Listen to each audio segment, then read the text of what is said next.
Ustedes saben, mis hermanos, que estamos en el esfuerzo de comenzar a crear una presencia digital, algo que hemos sido negligentes por mucho tiempo, y estamos en la tarea de crear todo lo necesario, los diferentes componentes de esto, así que van a tener que abrir una cuenta de Facebook. Así que vayan a la casa y aprendan, pregúntenle a los nietos cómo se abre una cuenta de Facebook, o a los vecinos, ¿eh?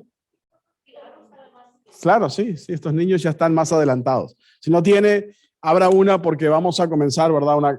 A tratar de tener eso abierto. Por supuesto, Zoom va a quedar abierto y todo el resto de las cosas que tenemos en el website van a seguir funcionando, pero tenemos una persona que está encargándose de mover todo esto hacia adelante y van a ver algún tipo de actividad prontamente. Y quiero que tengan en cuenta porque vamos a comenzar de una manera privada antes de hacerlo público para que todos podamos ver los comentarios lleguen y cambios necesarios sean hechos y después lo vamos a hacer públicamente.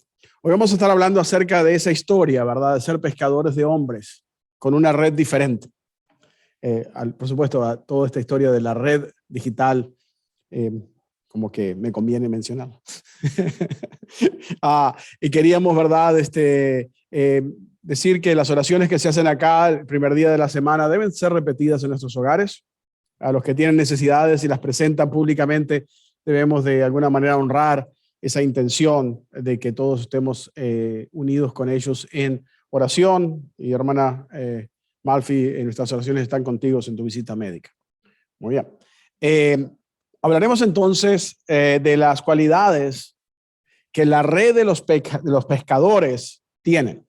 En esta ocasión, ¿verdad? En que la congregación estamos en el proceso de desarrollar una nueva red para ser lanzada al mundo, ¿verdad? Que es un mar inmenso, para que aquello que estamos envisionando desarrollar llegue realmente a constituir una verdadera y nueva red.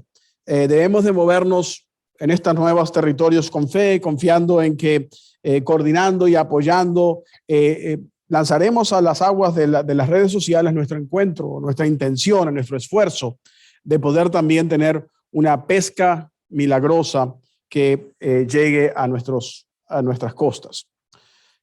Para enfocarnos en el tema del día de hoy, quería compartir con ustedes las circunstancias cuando Cristo llega a llamar a 4 hombres que estaban en su trabajo, que estaban haciendo su tarea regular. Ellos eran pescadores y ellos estaban, ¿verdad?, siendo llamados por Cristo para ser ahora discípulos. Y Cristo les dice en esa ocasión, os haré pescadores de hombres. Esto aparece, ¿verdad?, allá en Mateo, y es algo que tal vez todos conocemos, esta historia. Pescadores de hombres es una hermosa y figurativa manera de referirnos al acto de conquistar almas para el reino. En este día, en ese momento, en las costas del mar de Galilea, Cristo vio a muchos pescadores. Toda la aldea tal vez estaba en las arenas del mar para hacer la tarea, ¿verdad?, diaria de salir a la pesca.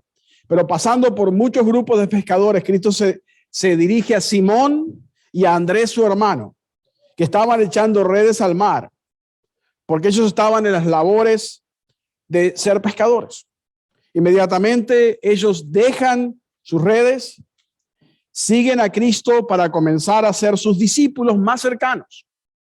Cuando vemos que esta escena se presenta, tenemos que entender de que Cristo no fue un perfecto extraño que vino y les dijo, hey, deja tus redes, Renan, vamos a ser pescadores de hombres. Cristo, ¿verdad?, se les acerca, imponiendo su voluntad claramente, ¿verdad? Pero Simón, Pedro, Andrés y los otros habían sido ya influenciados por Juan el Bautista. Sabemos, ¿verdad?, de que eran parte del círculo cercano de discípulos de Juan.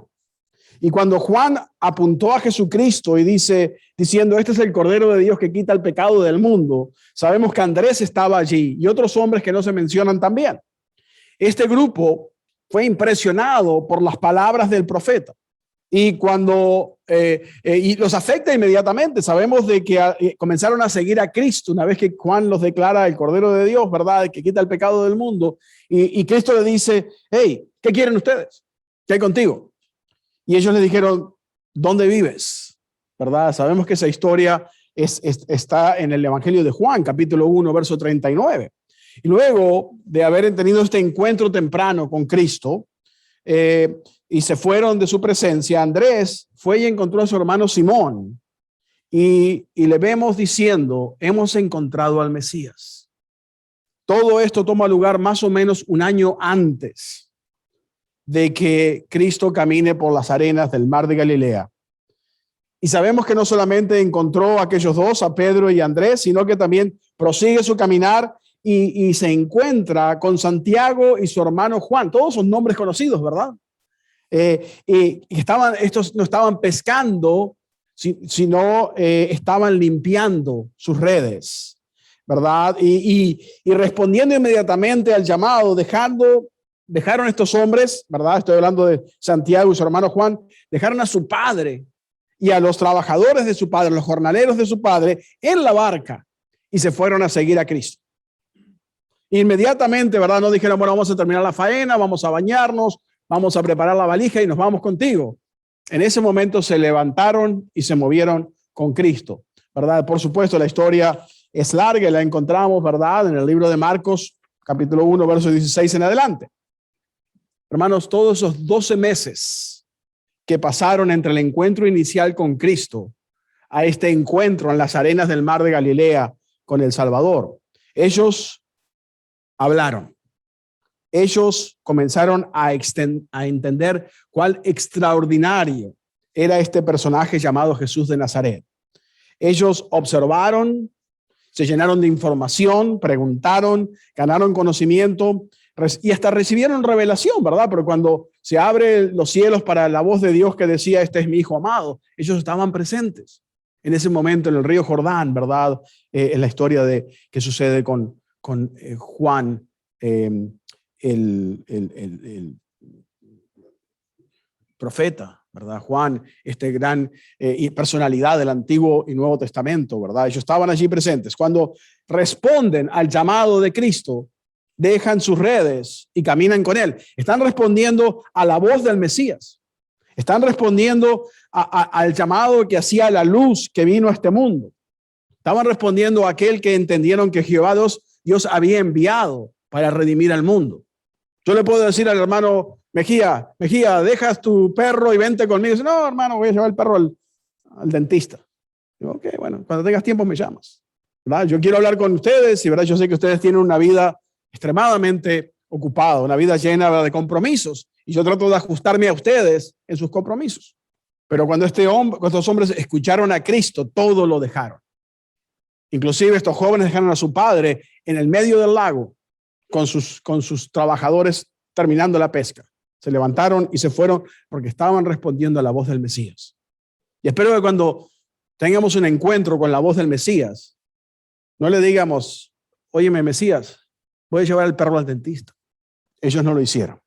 Dejaron al resto de los trabajadores, dejaron las barcas, dejaron las redes, todo lo dejaron para seguirlo a Cristo inmediatamente. Y ese es el problema que tenemos hoy en día, ¿verdad? Nosotros queremos acomodar al llamado de Cristo a nuestras vidas. Y nuestras vidas siempre van a estar ocupadas. Esta gente entendió que sus vidas tenían que ser acomodadas al llamado de Cristo. Sabemos que ya conocían a Cristo, sabemos de que estaban desarrollando una amistad con Cristo, sabemos de que estaban recibiendo enseñanza de Cristo, pero ahora proceden a seguir a Cristo. Y hermanito, antes de que tú puedas atraer a otros a Cristo, debes tú estar en Cristo. No podemos, ¿verdad?, dar lo que no tenemos. Yo siempre le digo al hermano Isaías, pídeme $1,000, ¿verdad? ¿Y puedo dárselos? No, ¿verdad? Porque tengo un problema serio, Isaías, de divisas, ¿verdad? No puedo dar lo que no tengo. Y eso es el problema que tenemos hoy en día, ¿verdad? Queremos comunicar a Cristo, pero no estamos en Cristo. Tenemos que aprender a estar en Cristo primero. Ellos eran pescadores, mis hermanos, y todos ellos tenían en común el ser pescadores. Nos debe llamar la atención, ¿verdad?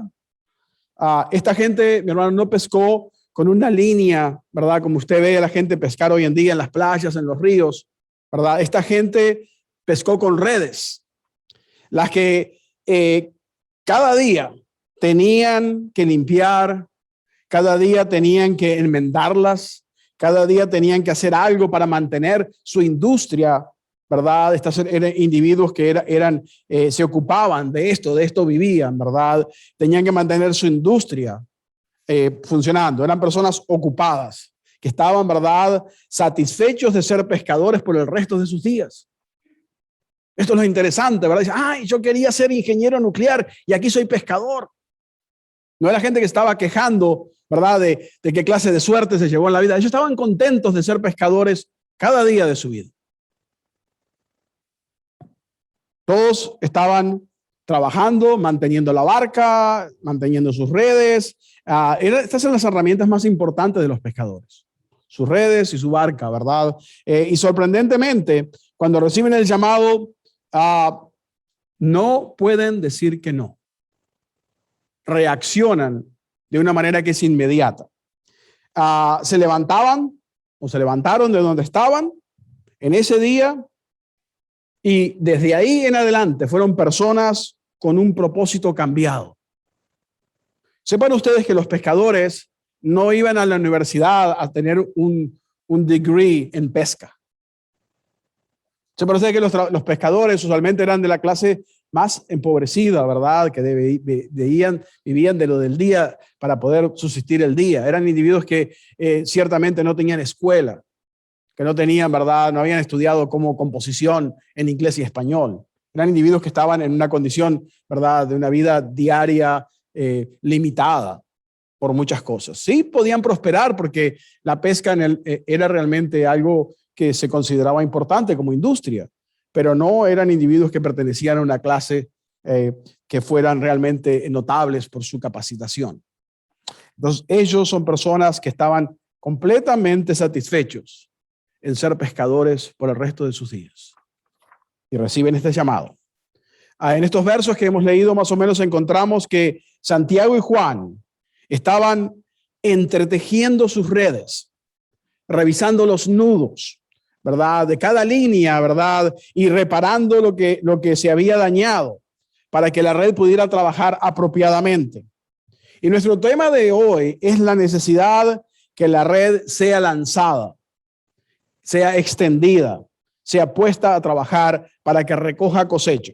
Estos individuos entendieron que si su herramienta tenía dificultades, tenía roturas, tenía, ¿verdad?, fallas, no iban a levantar a la cosecha de la pesca.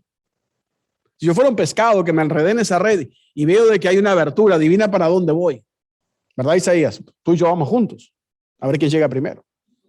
Entonces ellos entendieron de que tenían que hacer todo este acto de estar atentos a la condición de la red para poder salir a la pesca mañana nuevamente. Y debíamos de alguna manera entender de que apreciar de que en todo esto hay similitudes que podíamos cosechar. Para ser aprendidas, debemos de poner atención. Esta no es una historia que vamos a ver simplemente de pescadores. No, mi pescado, imagínate, el tuyo ahí parece un mojarra, el mío era tipo tiburón, ¿verdad? ¿Acaso no sabemos el orgullo de los pescadores, verdad? ¿Cierto? ¿Verdad? Tú pescaste 2, yo a mí, el barco casi se me hundió de tanto pescado que tenía. Esta no es una historia de pescadores. Esta es una historia que tiene enseñanza que tú y yo tenemos que aprender a descodificar. Entonces tenemos que apreciar que hay similitudes, tenemos que entender de que tenemos de alguna manera entender que la red real de estos pescadores de Galilea tienen mucho que enseñarnos a nosotros hoy en día, porque también queremos ser pescadores de hombres. La pregunta obvia es, ¿hemos pensado alguna vez cómo es una red de pesca? ¿Se le ha puesto usted en la cabeza a pensar alguna vez cómo se hace una red? Bueno, es una línea diminuta que está entretejida con nudos y que crean entre ellos un espacio vacío. Y depende del tamaño de ese espacio vacío, es la clase de pez que tú vas a poder recoger, ¿cierto? Hoy en día, ¿verdad? Tenemos un montón de leyes que regulan qué pescados puedes tú pescar, ¿verdad? A nivel industrial. Pero en aquel tiempo, ¿verdad? Cada uno hacía sus redes y la largaban al mar. Y sabemos, ¿verdad?, de que en su composición, La red tiene más espacios vacíos, más hoyos que realmente línea. Parece más bien que son un montón de agujeros unidos por hilos finos. Un agujero, mis hermanos, es nada. Un espacio libre es nada. Y si analizamos todos estos hombres que Cristo llama para que sean pescadores de hombres, en sí mismo, cada uno de ellos es nada. Ninguno de ellos era el hijo del sumo sacerdote, ni el nieto del gobernador, ni el jefe de la planta industrial. Eran nada. Eran individuos que, si la barca se hundía y se ahogaban, más que la familia, muy poquitos otros los iban a lamentar. Absolutamente nada. No son seres importantes, relevantes, necesarios para la comunidad. No, no lo son. Si se les hunde el barco, mañana otro viene y pone su barco en la misma playa. Por eso vemos que el Mesías toma un grupo de individuos que no son nada y los hila para que constituyan algo que en conjunto es poderoso, algo que va a poder traer cosecha. Hermanos, cada congregación es el establecimiento, el tejido, el entretejido de individuos que no son nada, con otros individuos que tienen las mismas características. Y por esta unión se hace algo poderoso para confrontar batalla espiritual y para traer cosecha para el reino. Es la unión de nadas que en las manos de Cristo se transforma en una gran herramienta. Estamos entrelazados con lo que llamamos unidad de espíritu. Y llamamos, ¿verdad?, a nuestra unidad, ¿verdad?, a nuestros hermanos en Cristo, nuestra congregación, pero realmente estamos enfrentando una labor que es dada por Cristo y que solamente es posible porque estamos trabajando y actuando como unidad, unidos, hilados, porque separados nada podemos hacer. Cosechamos el poder de la cooperación cuando trabajamos como una red. Cada uno hace su mejor pesca cuando estamos trabajando, cuando estamos pescando con una red, usando una línea con un anzuelo único. No puede compararse a la capacidad de pesca cuando se usan redes. Entonces la idea es de que la tarea es de entrenarnos, entrenar a cada uno de nosotros, a cada persona, para que aprenda a pescar en equipo y no ya independientemente, para que haya realmente la posibilidad de una cosecha. Hermanos, es la tarea de elaborar codo a codo, mano a mano, juntos, lo que hace la diferencia. Los pescadores entendieron que reparar sus redes demandó prontitud. Por ello vemos de que termina el día de la faena y están todavía en la playa limpiando y anodando de vuelta sus redes, ¿verdad? Sucede que la red afecta a la cosecha. La condición de la red, cuando se rompe, cuando se desanuda, inclusive cuando se ensucia, el gran esfuerzo físico de la pesca se malogra. Porque los peces que debían ser cosecha y galardón del trabajo de ese día se disipan, se dispersan. La realidad única es que deberíamos estar todos atentos cuando algo le sucede a nuestra red.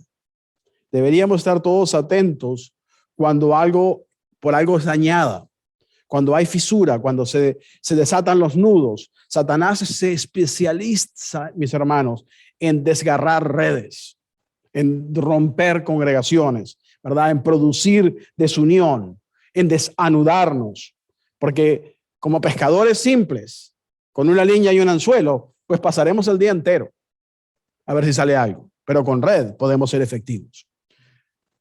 Hermanos, el hecho de restaurarnos, de mutuamente animarnos, de hacerlo con un espíritu de mansedumbre, es también tarea como pescadores al servicio de Jesucristo que tenemos que hacer. Restaurar y reparar son las mismas palabras y por eso debemos de ser rápidos y ser humildes en la tarea de enmendar la red dañada. Mañana cuando se tira de vuelta al lago una red rota, va a cosechar la misma cosecha que cosechó hoy. Muy poco o nada. El libro de Lucas nos ayuda, Lucas 5:4, ¿verdad? Y dice que ellos habían estado enfrentando toda una noche de tarea y no habían cosechado mucho. Y ahí habla Simón Pedro, ¿verdad? Es el que tiene la voz en este momento. En estos versículos, donde vemos a Cristo que le aconseja a Simón Pedro que proceda a echar sus redes en la profundidad del mar para capturar pesca, Pedro le dice: maestro, toda la noche hemos trabajado y nada hemos pescado, mas en tu palabra echaré la red. Ciertamente, ninguno de estos hombres fueron holgazanes. ¿Saben lo que quiere decir holgazanes? ¿Verdad? No se acostaban a mirar YouTube desde el sillón, ¿verdad? Y cuando se te cae el remoto es, ay, no sé si puedo alcanzar el remoto. Mejor sigo mirando lo que estoy viendo porque no puedo alcanzar. No eran holgazanes. Estos hombres trabajaron al máximo de su esfuerzo toda la noche para ver si levantaban cosecha. Toda la noche estaban exhaustos, estaban sin energía, ya el cuerpo no les daba por el esfuerzo de la pesca infructuosa. ¿Qué esfuerzo? Sin recompensa. ¿Qué frustración? Ciertamente, mis hermanos, tener éxito no solo lleva esfuerzo, tiene que haber algo más. Oímos los lamentos en la voz de Pedro cuando dice: toda la noche laboramos y no tenemos nada, sin pescado y sin fuerzas. Bueno, su pesca fue sin el poder de Dios. Su pesca milagrosa lo va a ilustrar, ¿verdad? Jesús muchas veces ha dicho la fundamental verdad, este principio espiritual que debemos de realmente entender y que lo encontramos en Juan. Déjame ver aquí si tengo Juan 15:5, se los leo. Dice, Juan 15:5 dice: separados de mí, nada podéis hacer. La pesca que ellos llevaron adelante durante la noche fue una pesca con mucho esfuerzo, con gran intención, con gran cansancio, pero sin resultado. Si buscamos cosecha espiritual y no oramos, si trabajamos en la viña del Señor con la sola energía de la carne, ciertamente lamentaremos manos vacías todo este trabajo y no tenemos nada. Entendamos que debemos depender del Señor. Bonito pasaje aquí de Crónicas 29:5 nos dice: cada uno su tarea, pero ¿quién consagrará el trabajo de sus manos al Señor? Algunas de las notables palabras claves que ilustran la historia que estamos trabajando es lamento, si lo hay, fe, si la hay, y la fortuna, porque hay una cosecha milagrosa. El libro de Lucas dice esto, ¿verdad? Fe, mas en tu palabra echaré la red. Lamento, toda la noche hemos estado trabajando y nada hemos pescado. Fortuna, y habiendo hecho cerraron o encerraron gran cantidad de peces y su red se rompía. No tenemos otra manera de explicar esto de que ha sido un milagro. Es la pesca milagrosa. No pensemos que en la Biblia se nos cuenta todo esto para que nos quede un recuerdo de una gran pesca. No es un cuento de pescadores, les decía, ¿verdad? Cuando leemos esta historia. Es una historia preservada para nuestro beneficio. Nosotros también somos llamados a aventar las redes, dependiendo solamente de la palabra de Cristo, dependiendo solamente del hecho de que Él nos manda a aventar la red. Simón dice: por tu palabra lo voy a hacer. También tengamos la satisfacción de una pesca inmensa, abundante, y solamente la vamos a tener si estamos aventando las redes. Una pesca milagrosa cuando estamos aventando las redes para traer un raudal de almas al reino de Dios. Para ello llega la palabra que debemos de entender, es que hay que lanzar la red a las aguas para que traigan en sí pesca. Pero lamentablemente tenemos un problema. ¿Y cuál será el problema? Dice Gamio. La verdad, mi hermano, es de que el cristiano típico preferiría más él ser visitante del acuario que pescador en la alta mar. Y eso es un problema moderno. que tenemos hoy en día. ¿Entiende lo que estoy diciendo, hermana Reina? La mayor parte de los cristianos prefieren ir de visita al acuario a ver pescados que realmente ser pescadores de hombres. Y eso es un problema serio que tenemos que resolver nosotros. En Cristo no seamos cristianos típicos, no seamos cristianos término medio, no seamos cristianos que somos hombres y mujeres de poca fe, que pueden navegar a través de un mar de humanidad, manteniendo su red muy limpia, flamantes y sin uso, alojadas en las profundidades de su barco. No seamos esa clase de pescadores. Es esta clase de pensar, donde a veces oímos cosas como esta. Yo no hablo de Cristo, pero dejo que otros vean a Cristo en mi vida. Y entonces querrán ser ellos también de Cristo. Bueno, es una postura que más o menos hemos oído muchas veces, ¿verdad? Pero no es bíblica. No creo que la vida tuya sea tan poderosa para atraer a otros a Cristo. No creo, mi hermano, que eso sea realmente una postura que Dios desea para tu vida. Sin duda, tu vida es importante. La vida de cada uno de ustedes es relevante. Yo me gozo cuando puedo hacer algo que les preste una mano, que les dé una ayuda, que les dé un aliento a cada uno de ustedes. Pero mi amigo, las personas no encuentran salvación por tu vida. Ellos pueden ser salvos solo por la sangre eficaz de Cristo Jesús. El mundo no tiene que ver cuán hermosa es tu vida, qué hermosa persona, qué fina presencia tú tienes. Tiene que saber que el magnífico Cristo está interesado en ellos. Habla de Cristo. Es todo lo que Dios te pide. Entonces vemos de que entre los grupos que estaban en la arena pescando en el mar de Galilea, encontró dos pescadores que estaban lavando sus redes. ¿Y por qué estos hombres tienen que limpiar sus redes? ¿Verdad? Porque habían trabajado toda la noche y ahora les tocó limpiar las redes. Bueno, hay variedad de cosas que le pueden suceder a la red que está en el mar, que está en uso, ¿verdad? Una de ellas es de que lo que contamina las aguas ciertamente va a terminar enredado en la red.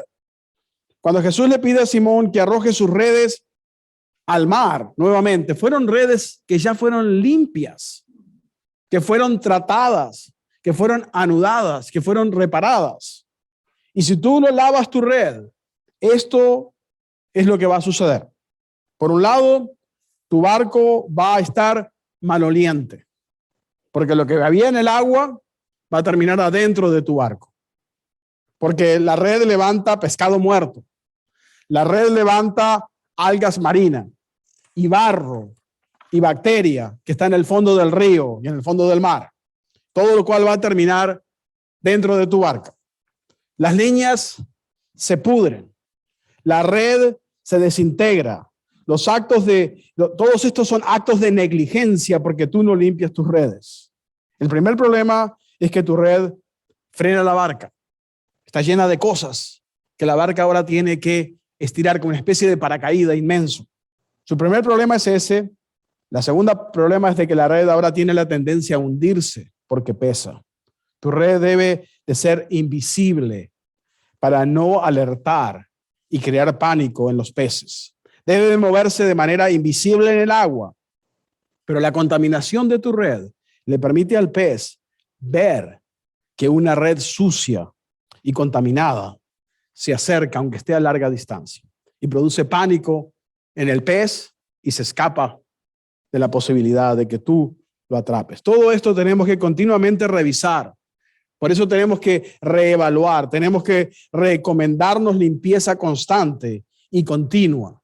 Tenemos que tener ojos claros sobre nuestra red, su condición, manteniendo nuestras vidas puras, lavadas de toda contaminación y alejadas del pecado. Después de hablar tanto sobre la red, permitan decirles una cosa que me parece que a veces nos sucede. A veces encontramos individuos que están tan interesados en que la red funcione tan bien que terminan adorando la red. Terminan, ¿verdad?, haciendo actos de consagración a la red. terminan dando lealtad a la reina. Nuestra lealtad es a la palabra de Dios. Nuestra adoración es a la persona de Dios. Y otorgar estos sentimientos a alguna cosa creada siempre constituye idolatría. El libro de Juan 6:27 nos puede ayudar en eso. Qué hermosa son las manos de los que deciden impactar al mundo para Cristo Jesús. No como individuos que quieren traer peces al mercado, sino individuos que quieren traer almas al reino. Por eso, cada persona en Cristo debe adaptar las características de una nueva clase de pescadores, quienes tratan de estar en la tarea de producir una pesca milagrosa para el reino. Estos individuos queremos transportar la pesca desde las aguas oscuras, nefarias del mundo al limpio lago de cristal que está frente al trono de Dios, mostrando y teniendo y moldeando compasión por almas que están perdidas y que nos inspiran a seguir echando la red en las aguas del mar. La condición del mar cambia, pero el pescado tiene que ser sacado de las aguas para que haya cosecha. Mi idea fue de animarlos a ustedes que se vuelvan en pescadores de hombres, que tengamos fe de que Dios tiene una cosecha clara, abundante, milagrosa para esta congregación. Y para que cada uno de nosotros ponga atención a su red, a la condición de sus nudos, a cuán realmente, ¿verdad?, fuerte está esa línea que te pertenece a ti, para que podamos entre todos juntos, obrando como unidad, traer una cosecha abundante para el reino de Dios. Espero que esto les inspire y que cuando oigas la voz del Mesías, te levantes y acudas porque Él te está llamando. Bendiciones para todos.